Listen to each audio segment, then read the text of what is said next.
Pharma city ఎందుకు వచ్చిందండి? Pharma city మా ప్రభుత్వం ఎందుకు వచ్చింది? Pharma City why do we bring Pharma City at all? Pharma యొక్క ఎక్కువ బిల్డ్ అయింది హైదరాబాద్. చాలా ఇబ్బడి ముగ్గడిగా కంపెనీలు వచ్చినాయి ఇక్కడ.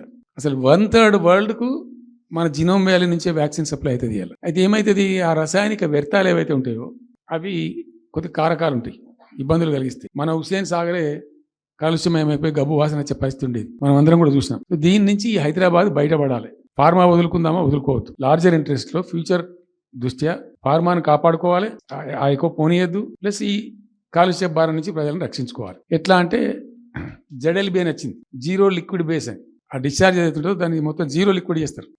కాలుష్యం కాదు, ఏం చెడిపోదు, వాళ్ళకి ఇబ్బంది ఉండదు. అది ఇంటర్నేషనల్ లెవెల్లో సక్సెస్ఫుల్గా ఉంది, సక్సెస్ఫుల్గా జరుగుతుంది. అయితే మనం ఆ సిస్టమ్ పెట్టుకోవచ్చు కదా అని చెప్పి ఫార్మా ఇండస్ట్రీ తెచ్చినాం. 2 హెలికాప్టర్లు తీసుకొని ఆ ఫార్మా బిజినెస్ మెన్ ఏవైతే ఉంటారో వాళ్ళని నేనే స్వయంగా పెట్టుకుని పోయి ఆ ముచ్చర్ల కాడ పోయి తీసుకుపోయి చూపించి ఈ ప్లేస్ బాగుంటుంది కదా అంటే బాగుంటుంది అని చెప్తే దాన్ని ఫైనల్ చేసి చాలా కష్టపడి 5-6 సంవత్సరాలు పర్సూ చేసి రైతాంగంతో ఘర్షణ పడకుండా ఒక 20,000 ఎకరాలు పెట్టుకొని చేస్తే 14,000 ఎకరాల పైచీలకు 14,000 నెట్ వచ్చింది ప్రభుత్వానికి. 14,000 acres already acquired by government. పెట్టి ఒక IAS అధికారిని పెట్టి దాన్ని ప్రభుత్వ నిఘాలోనే ఈ రసాయనాలు వ్యర్థాలను ఇష్టం వచ్చినట్టు వెట్టుబడితట్టు పంపకుండా ఆ నియంత్రణలో జరగాలని చెప్పి పెట్టుకున్నది ఫార్మాసిటీ. పద్ధతి పెట్టుకుని దాన్ని ఒక సిస్టమేటిక్గా చేసినాం. చేస్తే ఇప్పుడు దాన్ని ఏందండి దందా, ఏదైనా చేసి దాన్ని నమ్మకదొబ్బన్నా.